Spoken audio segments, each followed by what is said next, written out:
একটা হাদিস মনে রাখবেন, নবীজি বলছে সম্পর্ক ছিন্নকারী জান্নাতে যাবে না। আল্লাহ হেফাজত করেন। ভাই হয়ে ভাইয়ের সাথে রক্তের সম্পর্ক কি করে ধরে রাখতে হয় আজকের এই ভিডিওর মধ্যে জানতে পারবেন। আল্লাহ যখন এই দুনিয়া পুরাটা বানাইছে, ইন্নাল্লাহা খালাকাল খালকা হাত্তা ইযা ফারাগা মিনাল খালকি, পুরা দুনিয়া বানানোর পর আল্লাহ যখন সৃষ্টি থেকে অবসর হলেন, কামাতির রহিম, রক্তের সম্পর্কটা আল্লাহর সামনে দাঁড়াই গেছে। সুবহানাল্লাহ। কে দাঁড়াইছে? আরে উনি আর আমি দাঁড়াইছি না, না, সম্পর্কটা দাঁড়াইছে। এটা কেমন দেখতে আল্লাহ জানে। আল্লাহর সামনে দাঁড়াইছে, দাঁড়ানোর পর আল্লাহ হাদা বাকাবুল আইজ বিকা মিনাল কতিআ, আল্লাহ আপনার কাছে অভিযোগ করার জন্য দাঁড়াইছি। কি অভিযোগ? মাবুদ, যারা রক্তের সম্পর্ক ছিন্ন করে তাদের ব্যাপারে অভিযোগের এটাই তো শ্রেষ্ঠ জায়গা। আল্লাহ কি বলে দেখেন, আমা তারদাইনা আন আসিলা মান ওয়াসালাকি, রক্তের সম্পর্ককে আল্লাহ বলে তুমি কি এতে সন্তুষ্ট না? তোমাকে যারা রক্ষা করবে আমি আল্লাহ তাদেরকে রক্ষা করার ওয়াদা করলাম।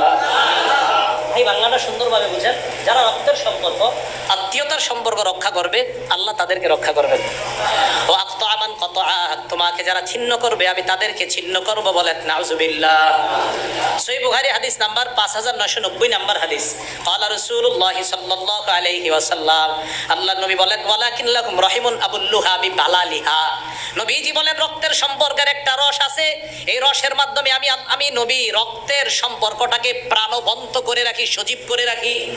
রক্তের সম্পর্কের একটা রস আছে, এই রসের মাধ্যমে আমি রক্তের সম্পর্কটাকে প্রাণবন্ত করে রাখি, সজীব করে রাখি। তো মনে রাখবেন, রক্তের সম্পর্ক যারা রক্ষা করবে তাদের রিজিকে বরকত হবে, তাদের হায়াতে বরকত হবে।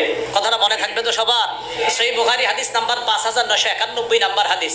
আপনাদের অনেকের অভিযোগ আছে, আমি জানি, এই বয়ান করার পরেও অভিযোগটা করতে পারেন কানে কানে। তো অভিযোগ করার আগে আমি অভিযোগটা বলে দিই, জবাবটাও দিয়ে দিই। কি হুজুর, আমার ভাইয়ের সাথে আমি কথা কইতে চাই, হেই কয় না, আসেনি হুজুর, আমি তো সম্পর্ক রক্ষা করতে চাই কিন্তু আমার সাথে হেরা রক্ষা করে না। এই অভিযোগটা আপনাদের মসজিদের হুজুরও পায়, আশেপাশের মাদ্রাসা ওলামারাও পায়। হুজুর, আপনারা এখন আত্মীয়তার সম্পর্ক ঠিক রাখতে, আমি তো ঠিক রাখতে চাই, এরাই আমার সাথে ঠিক রাখে না, আসেনি অভিযোগটা? আচ্ছা, এবার অভিযোগের জবাব হাদিস থেকে নেন। ক্বালা রাসূলুল্লাহ সাল্লাল্লাহু আলাইহি ওয়াসাল্লাম, বুখারী 5991, আল্লাহ নবী বলেন লাইসাল ওয়াসিলু বিল মুকাফি, একটু ধরেন তো এটা দেখেন সবাই। এই মনে করেন উনি আমার রক্তের সম্পর্ক, আমি ওনারে দিলাম এটা। নবীজি কয় শুধুমাত্র এই যে দায়িত্ব আদায় করলা এটার নামই সম্পর্ক রক্ষা করা না, মানে এটার নামও তো রক্ষা করা। কয় শুধুমাত্র এটাই যে রক্ষা করা তা না। কয় তাহলে কোনটা রক্ষা করা? নবীজি বলেন, এবার ছেড়ে দেন এটা, এই ওনার সাথে আমি ছিন্ন করলাম।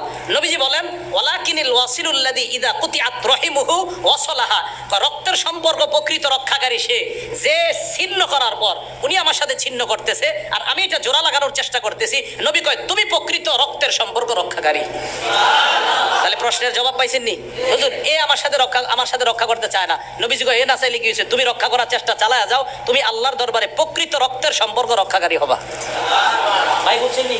তাহলে উনি রক্ষা করতে চায় না, আমি করবো, আমি বারবার যাবো, ঈদের দিন খোঁজ নিব ভাইয়ের, ভাই আমার সাথে কথা বলতে চায় না, আমি খোঁজ নিব। ভাই আমার দেখলে অন্য রাস্তা দিয়ে যাইতে চায়, আমি ভাইয়ের ছেলেদের মাধ্যমে খোঁজ নিব, তোমার আব্বা ভালো আছে কিনা।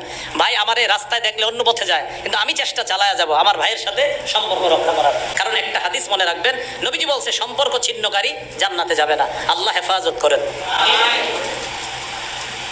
আরশ কই জানেননি আপনারা? আরশ, হ্যাঁ, জান্নাতুল ফেরদাউসের উপরে হলো আরশ। সুবহানাল্লাহ। হাদিস আছে জান্নাতের ব্যাপারে, আমার একটা বয়ান আছে মনে হয়, দেখবেন ইউটিউবে প্রায় 37টা আলোচনা আছে ওটাতে। তো দেখবেন যে অমিন ফাওকিহা আল আরশ, জান্নাতুল ফেরদাউসের উপরে আরশ, জান্নাতুল ফেরদাউসের উপরে।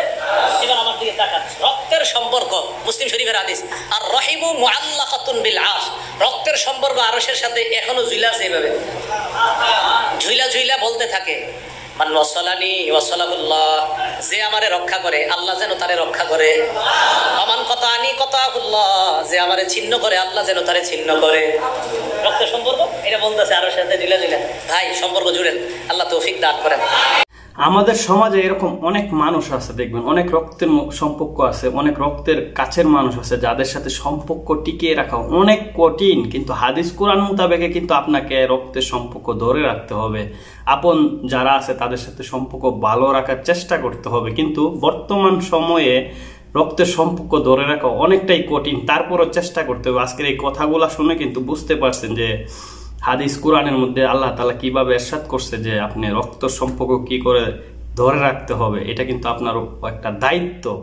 তো আজকের এই সমাজে আসলে সম্পর্ক ধরে রাখা কত কঠিন সেটা আপনারা জানেন, সেটা কমেন্ট বক্সে কমেন্ট করবেন। আর সকলে ভালো থাকবেন, আজকের এই ভিডিওটা শেয়ার করবেন।